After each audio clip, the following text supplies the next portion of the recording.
হ্যাঁ, কি যে খুশি লাগছে আজকে তোমার। আরে এসে কি করে? আরে কি শুরু করলে তুমি? আরে ওর কাপড় কেন খুলছো? আরে কি শুরু করলে? কি করছো তুমি এটা? আমাকে একটু সময় দেন, ওরা আমাকে মেরে ফেলবে। এই আপনার একটা বাচ্চা যেতে দেখেন এখান থেকে? না না ভাই, ওরকম কোনো ছেলে তো এখানে আশপাশে দেখলাম না। আচ্ছা, বাচ্চাটা কে? বাচ্চাটা আমার ছেলে, ওকে খুঁজে পাচ্ছি না। আপনার ছেলে তাহলে হারিয়ে গেল কি করে? আসলে পড়াশোনার জন্য চাপ দিয়েছিলাম তো, তাই কাউকে কিছু না জানিয়ে বাসা থেকে চলে গেছে। আচ্ছা, এটা কে শাড়ি বেচে দাঁড়িয়ে আছে? আপনি জানেন কি করবেন? আপনি যেখানে যাচ্ছেন সেখানে যান। না না, আমার তো এটা জানতেই হবে, এভাবে কেউ শাড়ি পরিয়ে দাঁড়িয়ে থাকে নাকি? ও ও আচ্ছা, ও আমার বোন, শাড়ি পরতে পারে না তো, তাই আর কি। ও আচ্ছা, আপনার বোন, তা কথা কেন বলে না? আসলে ও তো কথা বলতে পারে না, ও বাক প্রতিবন্ধী। আচ্ছা, আমি না কিছু বুঝতেই পারলাম না। একজন বিয়ের শাড়ি পরে দাঁড়িয়ে আছে আর একজন বিয়ের সাজে দাঁড়িয়ে আছে, অথচ শাড়ি নাই। বিষয়টা কেমন না? আহা, আপনি আমাদেরকে নিয়ে কেন করলেন? আপনার নিজের ছেলেকে খুঁজতেছিলেন তো, যান না আপনার ছেলেকে খুঁজুন। আচ্ছা বাদ দে, চল ওদিকে খুঁজি। আচ্ছা চল। দেখো, ওনারা চলে গেছে, এখন সত্যি করে বলো কি হয়েছে। সত্যি করে বলো। আসলে লোকরা আমার সৎ বাবা। সৎ বাবা? ওরা আমাকে মেরে ফেলতে চায়, আমার সৎ বাবা আর ওনার বন্ধু। আসলে আমার বাবা মারা যাওয়ার পর আম্মু একটা বিয়ে করে, কয়দিন পরে আম্মু মারা যায়। তারপরে ওই সৎ বাবা আর তার বন্ধুরা মিলে আমাকে মেরে ফেলতে চায়। দিনের পর দিন আমাকে কষ্ট দিতেই থাকতো, আমাকে ভালো মতো খাবার দিত না। আজকে আমি সুযোগ পেয়ে পালিয়ে এসেছি। আচ্ছা, তুমি যেটা বলছো সেটা কি সত্যি বলছো? আপনাদের যদি বিশ্বাস না হয় তাহলে আমার সাথে আমাদের বাড়িতে চলুন, তাহলে সব সত্যি জানতে পারবেন। আচ্ছা শোনো না, আমার মনে হয় কি বাচ্চাটাকে বাঁচানো দরকার। ওদের বাড়িতে গিয়ে আসলে আমাদের সত্যিটা জানা উচিত। হ্যাঁ হ্যাঁ, তুমি একদম ঠিক কথা বলেছো। ওদের বাড়িতে গিয়ে সত্যিটা জানা উচিত।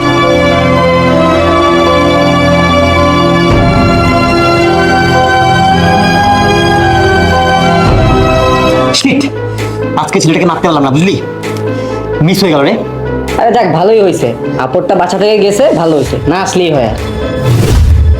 কি মাকে তো ফিরছে একেবারে। এই তুই সারাদিন কইছিলি, হ্যাঁ তোর কথা খুঁজছি আমরা। আচ্ছা শোন, আমি 18 বছর ওয়েট করতে পারবো না, আজকে কে মেরে ফেলবো। এই, এই,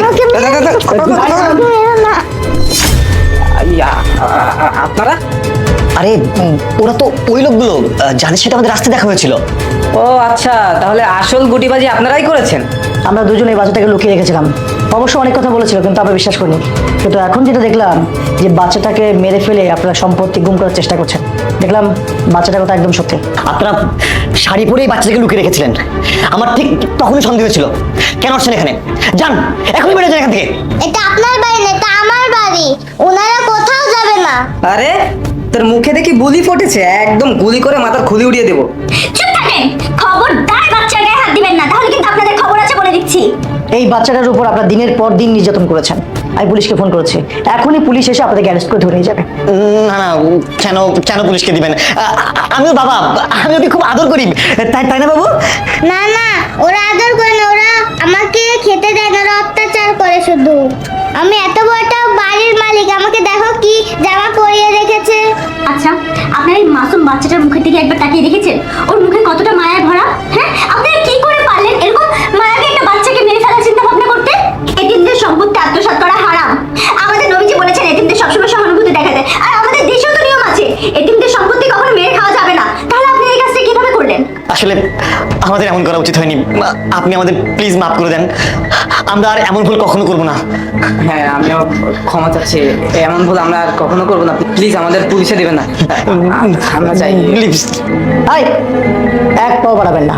আমি পুলিশকে ইনফর্ম করেছি, পুলিশ কিছুক্ষণের মধ্যে চলে আসবে। আপনারা যে অপরাধ করেছেন তা কোনো ক্ষমা হবে না, এক্ষুনি চলে আসবে। আপনারা এখানে দাঁড়িয়ে থাকবেন। আপনাদের অনেক ধন্যবাদ, আপনারা আমাকে বাঁচিয়েছেন। ভাই প্লিজ ভাই, আমাদের মাফ করে দিন ভাই, আমাদের ভুল হয়ে গেছে।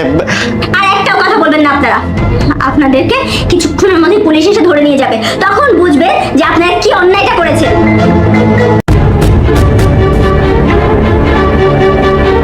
মা, মা তুমি কোথায় থাকো? মা তুমি কেমন আছো? মা তুমি এতদিন কেন আসো নাই? তোমার কথা বললে বাবা বলে যে তুমি অনেক দূরে চলে গেছো। বাবা তুমি ভুল করছো, আমি তোমার মা না, তোমার মা হয়তো বা আমার মতো দেখতে। হ্যাঁ বাবা, আমার মনে হয় তোমার কথা ভুল হচ্ছে। আরে তানহা তোমার মা কেন হতে যাবে? না আমার কোনো ভুল হচ্ছে না, উনি আমার মা। বাবা দেখো তোমার ভুল হচ্ছে। আচ্ছা ঠিক আছে, আমি তোমাকে কিছু টাকা দিচ্ছি, এই টাকা দিয়ে তুমি কিছু কিনে খাও। হ্যাঁ আমার কোনো টাকার দরকার নাই, উনি আমার মা, উনি আমার মা। আহা বাবা, তুমি কেন বুঝতে পারছো না? তোকে বারবার বলছি তো যে ও তোমার মা না। আচ্ছা তোমার কাছে কোনো প্রমাণ আছে যে তোমার মা ও? হ্যাঁ আমার কাছে প্রমাণ আছে, এই যে আমার মায়ের ছবি। ও মাই গড, এটা তো তোমার ছবি। দেখি, দেখো তো। হ্যাঁ এটা তো আমার ছবি, আরো 4-5 বছর আগের ছবি। হ্যাঁ 5-6 বছর আগের ছবি, কিন্তু ওর কাছে তোমার এই ছবি কিভাবে গেল? আমি তো কিছু বুঝতে পারছি না। আমি বলছি, ওই বাচ্চা যা বলছে তা সব সত্যি কথা বলছে। উনি এই বাচ্চার মা। এই ভাই, আপনি মুখ সামলে কথা বলবেন। আরে এই ছেলের মা তানহা কিভাবে হবে? আর তানহা তো 4 বছর দেশের বাইরে ছিল। এই রিসেন্ট কয়েকদিন হলো আমাদের আজকে বিয়ে। কি উল্টোপাল্টা কথা বলছেন আপনি? জানি আপনি আমার মুখের কথা বিশ্বাস করবেন না, আপনি তানহাকে জিজ্ঞেস করুন। আচ্ছা ঠিক আছে, তানহা এই ছেলেটা কি উল্টোপাল্টা কথা বলছে বলো তো? আসলে মানে মানে মানে কেন করছো? তোমরা মানে মানে বলে দিচ্ছে এই ছেলে যা বলছে একদম সত্যি কথা বলছে। তুমি 5-6 বছর আগেই বিয়ে করেছো, তারপর বিদেশ গিয়েছো, আর বিদেশে গিয়ে আমার সঙ্গে প্রেমের অভিনয় করেছো। আমাকে কিচ্ছু জানোনি তুমি। আচ্ছা কিসের জন্য করেছো? কিসের জন্য করেছো তুমি? আমার টাকা আছে এর জন্য করেছো? বুঝতে পেরেছি, তুমি একটা লোভী, তুমি একটা প্রতারক একটা মেয়ে। তুমি টাকার জন্য আমার সঙ্গে প্রেম করেছো, আর তোমার ছেলেকে তুমি রাস্তায় বসিয়েছো ভিক্ষার থালা দিয়ে। এসব কেন করেছো?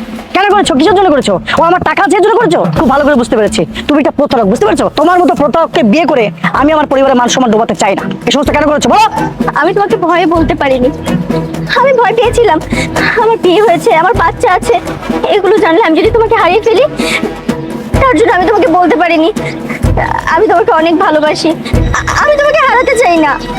আমি তখন সচ্ছল ছিলাম, সেই সময় তানা বিদেশ যাওয়ার সুযোগ পাই, আর তার আগে আমাদের একটা বাচ্চা হয়। আমি আমার সব সম্পত্তি বিক্রি করে ওকে বিদেশে পাঠাই।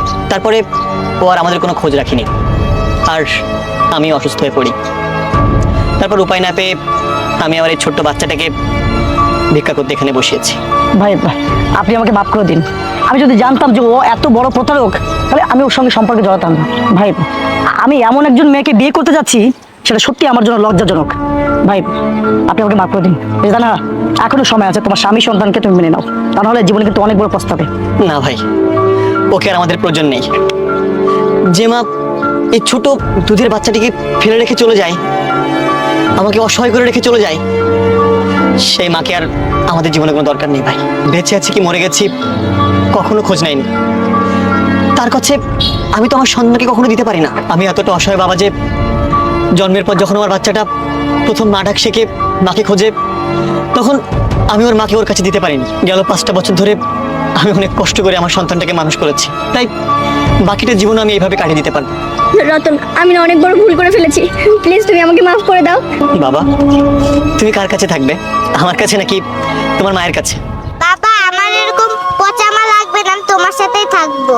চলো বাবা, চলো আমরা যাই। হ্যাঁ চলো, এটাই তোমার শাস্তি। আমি ওদের সাথে গেলাম।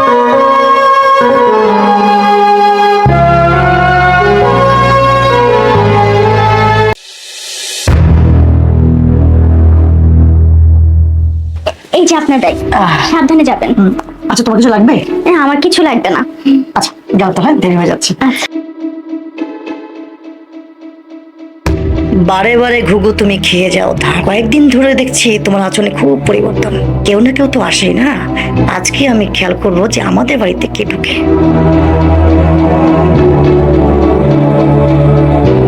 আজকে আমি আর অফিস যাচ্ছি না, আমি আজকে বাসার আশেপাশে থাকবো, আর দেখবো যে আমার বাসায় আমারও বর্তমানে কে ঢুকে।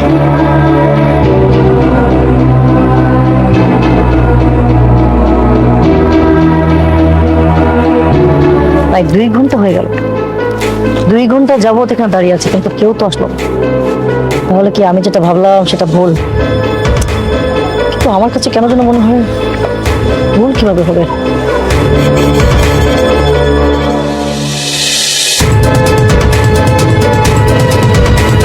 মনিরটা, হ্যাঁ মনির তো, কিন্তু এই সময় মনির আমার বাড়িতে, মানে মনির তো জানে যে আমি জব করি, আর এই সময় আমি অফিসে থাকি, কিন্তু আমি যখন অফিসে যাই তখন মনির আমার বাড়িতে। সামথিং রং, ব্যাপারটাকে দেখতে হবে আমার কাছে। আচ্ছা আচ্ছা দেখো, তোমার সাথে আমার এইভাবে আর লুকিয়ে লুকিয়ে দেখা করতে ভালো লাগছে না। আচ্ছা তোমার সাথেও কি আমার এভাবে লুকিয়ে লুকিয়ে দেখা করতে ভালো লাগে বলো?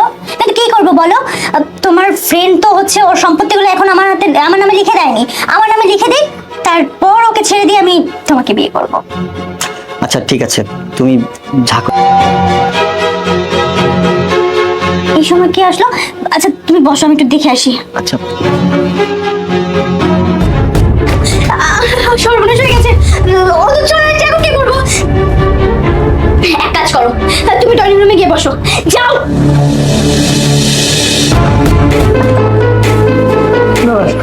দরজা খুলতে তো দেরি হলো কেন?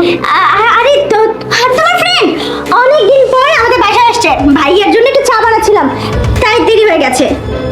ও আচ্ছা, অনেকদিন পর আমার ফ্রেন্ড আসছে, তো চা বানাতে দরকার নাই। অনেকদিন পর যেহেতু ফ্রেন্ড আসছে, আমরা তিনজন মিলে সুন্দরভাবে কথা বলবো, আড্ডা দিব, তাই না? চা বানানোর কোনো প্রয়োজন নেই, চলো আড্ডা দিই, আসো। আরে বন্ধু, তুই আসছিস? আমি তো তোর জন্য অপেক্ষা করছিলাম রে। কোথায়? আমার বাসায় আসলি, আমার জন্য ওয়েট করছিস, আমাকে একটা ফোন দিবি না? হ্যাঁ, আরে বন্ধু, আমার ফোনে আসলে চার্জ ছিল না রে। 20 মিনিট আগে ভাবিকে বললাম একটু চার্জ দিতে। ও আচ্ছা, মানে তুই 20 মিনিট আগে এখানে এসেছিস? এই হাতে কি দেখি? আচ্ছা এই রংটা, আচ্ছা রংটা কিভাবে লাগলো হাতে বলো তো? ভাইয়ের হাতে রং কি করে লেগেছে সেটা আমি কি করে বলবো, হয়তো বা কোথাও গিয়েছিল ওখানে রং টং লেগেছে। আচ্ছা, আমার হাতে রং লাগছে কিভাবে, এটা ভাবি কিভাবে জানবে? ও আচ্ছা, এটাও ঠিক যে তোর ভাবি কিভাবে জানবে যে তোর হাতের রংটা কিভাবে লাগলো। অবশ্য তোরা ভালোই অভিনয় করিস, তোরা এরকম জায়গায় অভিনয় না করে যদি সিনেমায় অভিনয় করতিস না, খুব ভালো হতো। তোরা এমন ভাবে নাটকটা শুরু করছিস যে তোদের অভিনয় দেখে আমি পুরোই ফিদা, পুরোই মুগ্ধ হয়ে গেলাম একেবারে। হ্যাঁ আচ্ছা তোমার কি মাথা ঠিক আছে? তুমি এসব কি বলতে বলছো? আমার মাথা একদম ঠিক আছে, কিন্তু তোদের দুজনের মাথা ঠিক।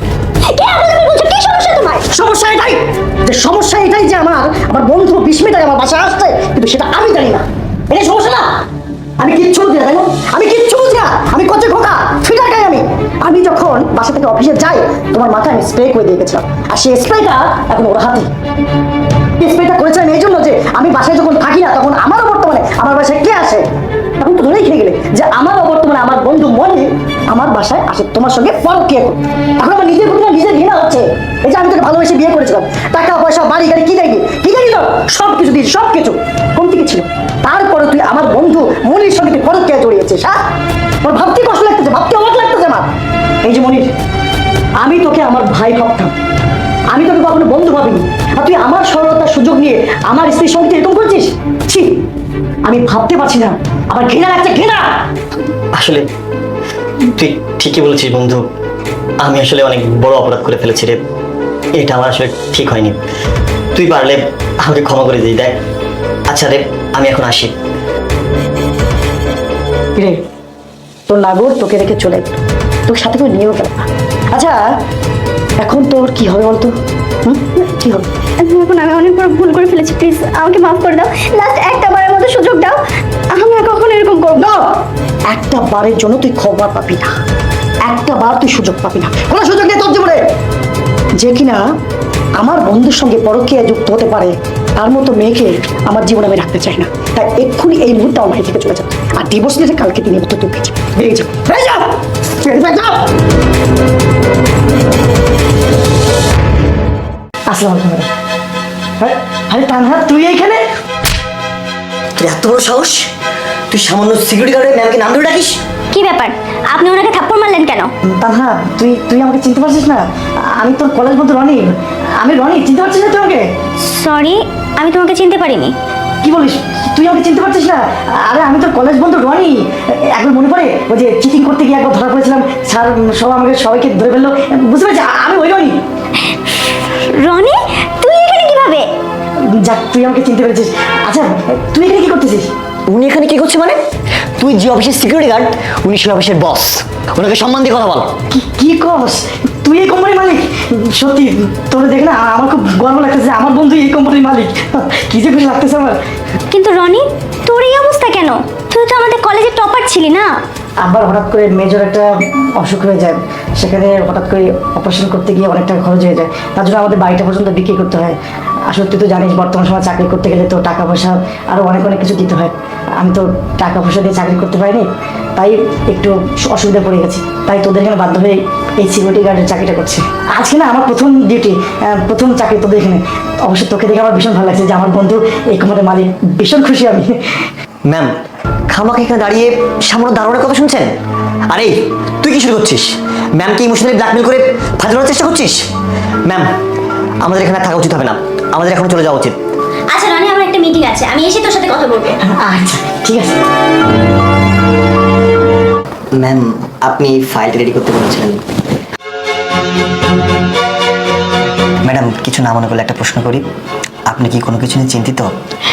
না, চিন্তিত না, রনির কথা ভাবছিলাম। রনি? রনিকে? ওই যে একটু আগে দেখা হলো না আমাদের নতুন সিকিউরিটি গার্ড। ও ও আচ্ছা, ওর কথা আমিও চিন্তা করছিলাম। তুমি চিন্তা করছিলে? কি চিন্তা করছিলে? ম্যাম, আমি চিন্তা করছিলাম ও তো আপনার কলেজ ফ্রেন্ড, তারপরেও আপনার কিন্তু এখন একটা স্ট্যাটাস আছে, আর ওর স্ট্যাটাসের সাথে কিন্তু আপনার স্ট্যাটাস এখন আর যায় না। আপনি কিন্তু এই কোম্পানির মালিক, আর ও সামান্য একটা গার্ড। অফিসের সবাই যদি জানে তাহলে আপনার রেপুটেশন কী হবে ভাবুন তো ম্যাম। স্টাফদের কথা তো বাদই দিলাম, যদি ক্লায়েন্টরা এগুলো জানে তাহলে তো ওরা আমাদের সেগুলো ডিলই করবে না ম্যাম। তুমি ঠিকই বলেছো, সামান্য একটা সিকিউরিটি গার্ড আমার বন্ধু, এটা জানলে তো মানুষজন ছিছি করবেই। আচ্ছা, আমি একটা কাজ করি, ওকে ডেকে আনি, কেমন? ঠিক আছে ম্যাম। হ্যালো, হ্যাঁ আমাদের সিকিউরিটি গার্ডটাকে পাঠিয়ে দাও। হ্যাঁ, নতুন যে এসেছে সে। কি রে দাদা, আমার ডাকছিস? হ্যাঁ, তোকে ডেকেছে ম্যাম। আজকের পর থেকে তোকে আর এই অফিসে কাজ করবে, কারণ ম্যাডামই অফিসের বস। আর তুই সামান্য গার্ড হয়ে যদি ম্যাডামকে বন্ধু পরিচয় দিস তাহলে ম্যাডামের কি মান সম্মান থাকবে? তার চেয়ে ভালো তুই সব এসব বুঝে নিয়ে এই অফিস থেকে চলে যা। দাদা, এই কাজটা তুই করিস না, কারণ আমি এই সামান্য চাকরিটা দিয়ে আমার পরিবারকে চালাই। এই চাকরিটা না থাকলে আমি পথে বসে যাবো। দাদা প্লিজ, তুই আমাকে চাকরি থেকে তাড়িয়ে দিস না প্লিজ। আচ্ছা, আমি তোকে কথা দিচ্ছি যে আজকের পর থেকে আমি তোকে বন্ধু বলে ডাকবোই না, আমি তোকে ম্যাডাম বলে ডাকবো। তুই তারপর আমাকে চাকরি থেকে বের করে দিস না। তুই কিছু মনে করিস না রনি, ও তো ঠিক কথাই বলেছে। তুই আমার বন্ধু হয়ে আমারই অফিসে সিকিউরিটি গার্ডে চাকরি করছিস, জিনিসটা কেমন না বল? তার চেয়ে বরং তুই আমারই কোম্পানিতে অ্যাকাউন্ট ম্যানেজার হিসেবে জয়েন কর। কি কি বলতেছিস তুই এগুলা? আমি সত্যি শুনতেছি তো, আমি তো বিশ্বাস করতে পারতেছি না। হ্যাঁ, তুই ঠিকই শুনতেছিস, আজকে থেকে তুই আমার অফিসে অ্যাকাউন্টেন্ট হিসেবে কাজ করবি। এসব আপনি কি বলছেন? সামান্য সিকিউরিটি গার্ড কিনা আমাদের অফিসের অ্যাকাউন্টের দায়িত্ব নেবে? চুপ করুন। এই অফিসে কে কোন পোস্টে থাকবে কি থাকবে না সে ডিসিশন কি আপনি নেবেন না আমি নিব? আমার কোম্পানিতে কে কোন পজিশনে থাকবে, কে কোন পজিশনে থাকবে না, কাকে আমি সরিয়ে দিব না সরিয়ে দিব, সেটা সম্পূর্ণ দায়িত্ব আমার। আর কিছুক্ষণ আগে তো আপনিই বলেছেন আমার ফ্রেন্ড সিকিউরিটি গার্ড সবাই যদি জানে আমার উপর ছিছি করবে, তাই তো ওকে ওর জবটা যোগ্য জায়গাটা দিলাম আর কি। আরেকটা কথা, আপনার বিহেভিয়ার যে কতটা বাজে সেটা আজকে আমি বুঝতে পেরেছি। আর আপনি অন্যান্য এমপ্লয়ীদের সাথে যদি ভালো ব্যবহার করতে না পারেন আপনি চলে যেতে পারেন। ম্যাম সরি ম্যাম, আমার ভুল হয়ে গেছে ম্যাম, আমি আর এই ভুল কখনো করবো না ম্যাম, আমাকে এইবারের মতো ক্ষমা করে দেন ম্যাম প্লিজ। কিরে রনি, তোকে যে জবটা দিয়েছি করতে চাস তো? চাই মানে আমি খুব চাই। আসলে সত্যি কথা বলতে আমি কখনো ভাবিনি যে এত বড় একটা কোম্পানিতে এত বড় একটা পোস্টে আমি চাকরি পাবো। তোকে অনেক অনেক ধন্যবাদ, আমি সত্যি তোর প্রতি খুব কৃতজ্ঞ। এই যে আপনি এখন যান, আমাদের জন্য নাস্তা পাঠানোর ব্যবস্থা করুন। রনি, এখানে বয়।